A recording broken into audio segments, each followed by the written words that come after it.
बरेली उत्तर प्रदेश का एक ऐसा शहर जहां सुबह की भोर में मंदिरों की घंटियां और बाजारों की चहल पहल एक साथ गूंजती थी। गलियों में साइकिलों की घंटियां, रिक्शों की आवाजें और चाय की दुकानों पर लोगों की हंसी मजाक शहर को जीवंत बनाते थे। इसी शहर के एक मध्यम वर्गीय मोहल्ले रामपुर गार्डन में एक 2 मंजिला मकान में रहता था शर्मा परिवार। ये घर भले ही ज्यादा बड़ा नहीं था, लेकिन प्यार, विश्वास और आपसी समझ से भरा हुआ था। इस परिवार का सबसे खास सदस्य था विनोद शर्मा, 38 साल का एक ऐसा व्यक्ति जिसका चेहरा हमेशा एक हल्की मुस्कान से सजा रहता था। उसकी आंखों में एक अजीब सा सुकून था, जो शायद उसकी बाबा श्याम के प्रति अटूट भक्ति का परिणाम था। विनोद जी की पत्नी गीता 35 साल की एक सौम्य और समझदार महिला उनके जीवन का सबसे बड़ा सहारा थी। शादी के शुरुआती सालों में गीता को बाबा श्याम की भक्ति के बारे में ज्यादा नहीं पता था, लेकिन विनोद के साथ खाटू श्याम की यात्राओं ने धीरे धीरे उनके मन में भी बाबा के प्रति श्रद्धा जगा दी थी। विनोद और गीता के 2 बच्चे थे। 12 साल का राहुल, जो अपनी उम्र से ज्यादा समझदार था और स्कूल में हमेशा अव्वल आता था, और 8 साल की प्रिया, जिसकी मासूम हंसी घर में खुशियां बिखेर देती थी। दोनों बच्चे अपने माता पिता की तरह बाबा श्याम के भजन गुनगुनाते थे और खाटू श्याम की यात्रा के लिए हमेशा उत्साहित रहते थे। विनोद का एक बड़ा भाई था, सुनील शर्मा, जो 42 साल का था। सुनील का कपड़ों का व्यवसाय था और उसका शोरूम शर्मा क्लॉथ्स बरेली के सबसे व्यस्त बाजार में था। सुनील की पत्नी स्वाति एक संपन्न परिवार से थी और उनके 3 बच्चे, 15 साल का आयुष, 13 साल की काव्या और 10 साल का विवान भी उसी घर में रहते थे। शर्मा परिवार का ये 2 मंजिला मकान, जो करीब 150 गज में बना था, कई सालों से उनके सुख दुख का साक्षी रहा था। विनोद का व्यवसाय जूतों का था। बरेली में उनका शोरूम शर्मा फुटवेयर शहर के सबसे लोकप्रिय जूता दुकानों में से एक था। उनकी मेहनत और लगन ने उन्हें न केवल एक सफल व्यवसायी बनाया, बल्कि एक ऐसा इंसान भी जिसे लोग सम्मान की नजर से देखते थे। विनोद ने कुछ साल पहले एक मैन्युफैक्चरिंग यूनिट शुरू की थी, जो स्थानीय स्तर पर काफी मशहूर हो चुकी थी। इसके अलावा उन्होंने दिल्ली में एक स्टार्टअप भी शुरू किया था, जो धीरे धीरे अपनी जड़ें जमा रहा था। लेकिन विनोद की जिंदगी का सबसे बड़ा आधार थी उनकी बाबा श्याम के प्रति आस्था। हर 2-3 महीने में वो अपने परिवार के साथ खाटू श्याम जी के दर्शन के लिए राजस्थान जाते थे। ये यात्रा उनके लिए केवल धार्मिक कर्मकांड नहीं थी, बल्कि एक आध्यात्मिक अनुभव था, जो उन्हें जीवन की हर चुनौती से लड़ने की शक्ति देता था। गीता भी अब इस यात्रा की उतनी ही उत्साही थी जितने विनोद। बच्चे मंदिर के रंग बिरंगे झंडों, भजनों और प्रसाद के बीच खो जाते थे। विनोद और गीता की शादी 15 साल पहले हुई थी। गीता एक मध्यम वर्गीय परिवार से थी और उनकी सादगी ने विनोद को पहली मुलाकात में ही प्रभावित किया था।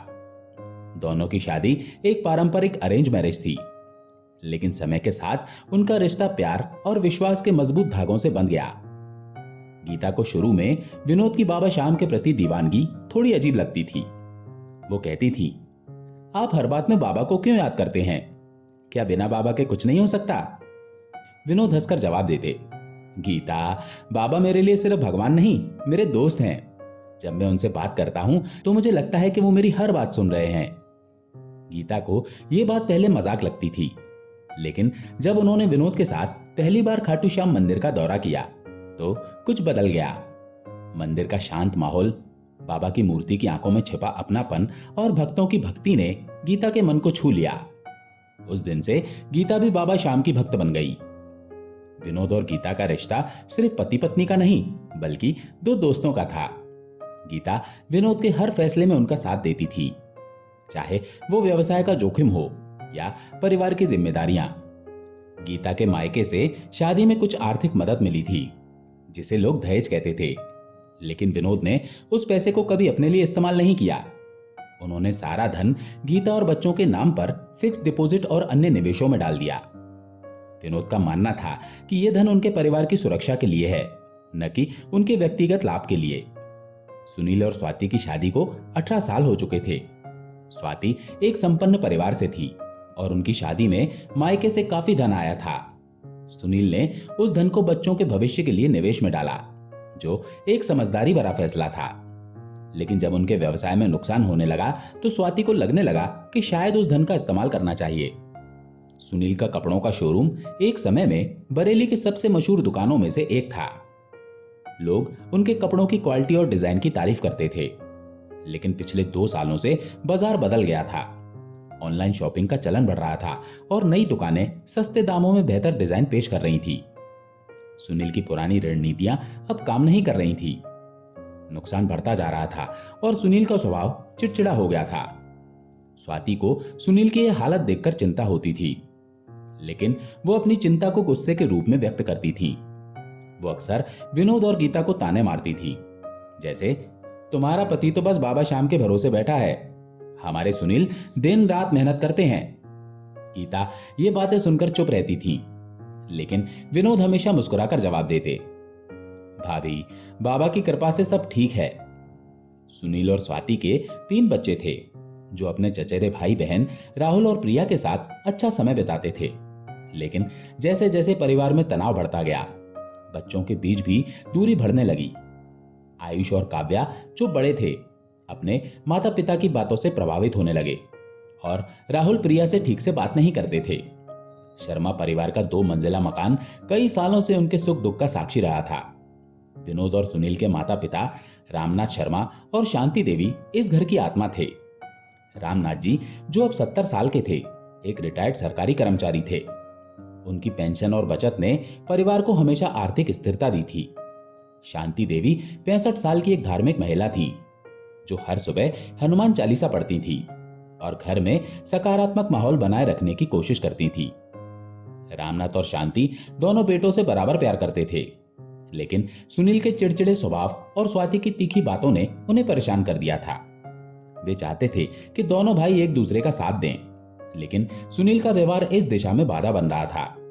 शांति देवी अक्सर विनोद से कहती थी, बेटा तू धैर्य रख, सुनील का समय खराब चल रहा है, वो ठीक हो जाएगा। विनोद हमेशा अपनी मां की बात मानता था। वो अपने माता पिता का बहुत सम्मान करता था और उनकी हर बात को ध्यान से सुनता था। लेकिन सुनील का व्यवहार धीरे धीरे परिवार में एक दीवार खड़ी कर रहा था। विनोद की बाबा श्याम के प्रति भक्ति की शुरुआत तब हुई थी जब वो 20 साल के थे। एक बार उनके पिता को गंभीर बीमारी हुई थी और डॉक्टरों ने जवाब दे दिया था। उस समय एक पड़ोसी ने विनोद को खाटू श्याम जी के बारे में बताया। विनोद ने बाबा के सामने अरदास की और कुछ ही महीनों में उनके पिता स्वस्थ हो गए। उस दिन से विनोद ने बाबा श्याम को अपना सबसे बड़ा सहारा मान लिया। विनोद की एक खास आदत थी, पर्ची विधि। जब भी कोई बड़ा फैसला लेना होता, वो 2 या 3 विकल्प लिखकर पर्चियां बनाता और बाबा के सामने रख देता। मंदिर में दर्शन के समय वो पर्चियों को उछालता और जो पर्ची उसके दाहिने हाथ में आती उसे वो बाबा का निर्णय मानता। विनोद का कहना था, बाबा मेरे लिए रास्ता चुनते हैं और उनका चुना रास्ता हमेशा सही होता है। गीता को शुरू में ये विधि अजीब लगती थी, लेकिन जब उन्होंने देखा कि विनोद के फैसले हमेशा सही साबित होते हैं, तो वे भी इस पर विश्वास करने लगी। बच्चे भी इस विधि को खेल की तरह देखते थे और अक्सर अपनी छोटी मोटी समस्याओं के लिए पर्चियां बनाते थे। एक दिन विनोद ने अपने परिवार के लिए एक बड़ा फैसला लिया। उन्होंने बरेली के एक पॉश इलाके में 400 गज का एक प्लॉट खरीद लिया। उनका सपना था कि वो एक शानदार मकान बनाएंगे जिसमें पूरा परिवार एक साथ रह सके। ये मकान आधुनिक सुविधाओं से लैस होगा, जिसमें हर सदस्य के लिए पर्याप्त जगह होगी। विनोद ने यह प्लॉट अपनी बचत और बैंक लोन से खरीदा था और उन्होंने घर के किसी भी सदस्य से एक पैसा नहीं लिया था। विनोद ने अपने माता पिता के साथ इस फैसले पर चर्चा की थी। रामनाथ और शांति ने प्लॉट देखा और इसे पसंद किया, लेकिन उस समय सुनील और स्वाति गुजरात की यात्रा पर थे, इसीलिए वे इस चर्चा का हिस्सा नहीं बन सके। जब सुनील को प्लॉट की खबर मिली तो वो आग बबूला हो गया। उसने माता पिता से शिकायत की, विनोद ने इतना बड़ा फैसला बिना हमसे पूछे कैसे ले लिया? क्या घर के सारे पैसे सिर्फ उसी के लिए हैं?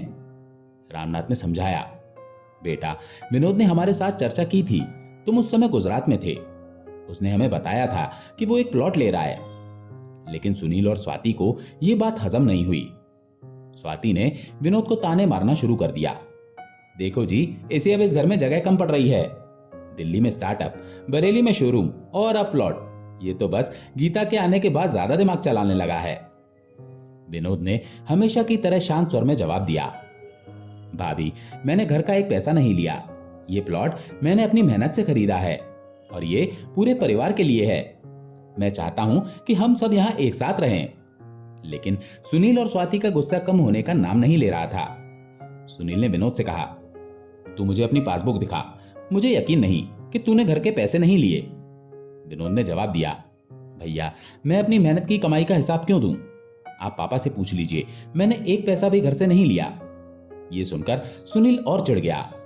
उसने कहा, तू हर 2-3 महीने में खाटू श्याम चला जाता है, क्या वहां जाकर तुझे ये सब सिखाया जाता है? विनोद ने हंसकर कहा, भैया, आप भी चलिए बाबा के दर्शन के लिए, आपकी विचारधारा बदल जाएगी। लेकिन सुनील ने तंज कसते हुए कहा, मैंने 2-3 लोगों से पता किया है, ये खाटू श्याम कोई भगवान नहीं है। विनोद ने शांत स्वर में जवाब दिया, भैया, आपने जिनसे पूछा है वे इंसान थे या भूत प्रेत?